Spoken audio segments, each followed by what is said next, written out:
హైదరాబాద్ లో ఏబీవీపీ ఆందోళన ఉద్రిక్తంగా మారింది. పాఠశాల విద్యాశాఖ కార్యాలయం ముట్టడికి ఏబీవీపీ కార్యకర్తలు ప్రయత్నించారు. ప్రైవేట్ స్కూల్స్ ఫీజుల దోపిడీపై ఆందోళన వ్యక్తం చేశారు. ఫీజుల దోపిడీని అరికట్టడంలో ప్రభుత్వం విఫలమంటూ నినాదించారు. ఫీజుల నియంత్రణకు చట్టం తీసుకురావాలంటూ ఏబీవీపీ డిమాండ్ చేసింది. 23,000 ప్రభుత్వ స్కూళ్లను మూసివేసే కుట్ర జరుగుతుందంటూ ఆరోపించారు.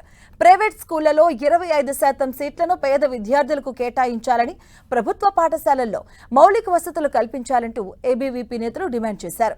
ఆందోళన చేపట్టిన ఏబీవీపీ కార్యకర్తలను పోలీసులు బలవంతంగా అరెస్ట్ చేశారు.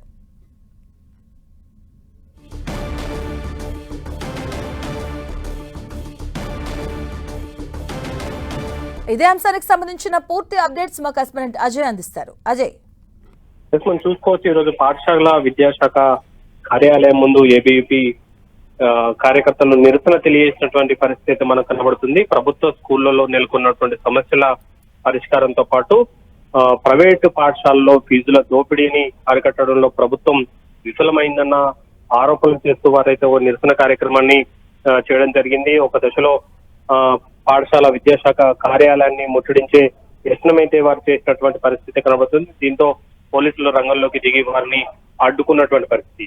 ఒక్కసారిగా వాళ్ళు తెలియజేస్తున్నటువంటి నిరసన పోలీసులు అడ్డుకోవడంతో తోపులాట, ఘర్షణ వాతావరణం కూడా నెలకొంది. వారు విద్యార్థులు శాంతియుతంగా తమ నిరసనను తెలియజేస్తున్నటువంటి క్రమంలో అయితే ఈ చర్యను పాల్పడడాన్ని వాళ్ళైతే తీవ్రంగా విమర్శిస్తున్నటువంటి పరిస్థితి కనబడుతుంది. వాళ్ళ డిమాండ్స్ చూసుకున్నట్లయితే 27,000 ప్రభుత్వ స్కూళ్లలో 23,000 స్కూళ్లను మూసివేసేందుకు కుట్ర జరుగుతుంది.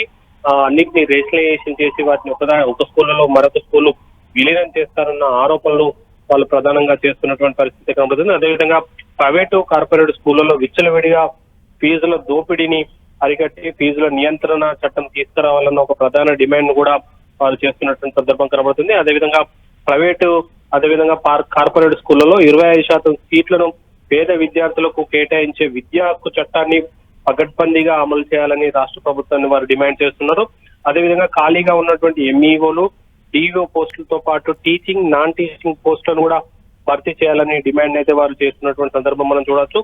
ప్రభుత్వ పాఠశాలల్లో మౌలిక వసతులు, గురుకుల పాఠశాలలకు పక్కా భవనాలు నిర్మించాలన్న డిమాండ్ కూడా వారు చేస్తున్నటువంటి పరిస్థితి కనబడుతుంది. అదేవిధంగా వీటన్నిటితో పాటు నేషనల్ ఎడ్యుకేషన్ పాలసీ 2020ను కూడా పూర్తి స్థాయిలో అమలు చేయాలన్న డిమాండ్ కూడా వాళ్ళు వ్యక్తం చేస్తున్నారు. ఈ డిమాండ్లతో వాళ్ళు పాఠశాల విద్యాశాఖ కార్యాలయాన్ని ముట్టడించే యత్నంలో పోలీసులకు వాళ్ళకి మధ్య ఒక ఘర్షణ వాతావరణం తలెత్తడం, వాళ్ళందరినీ కూడా పోలీసులు అరెస్ట్ తీసుకెళ్లినటువంటి పరిస్థితి మనం చూడవచ్చు. Right, thank you Ajay.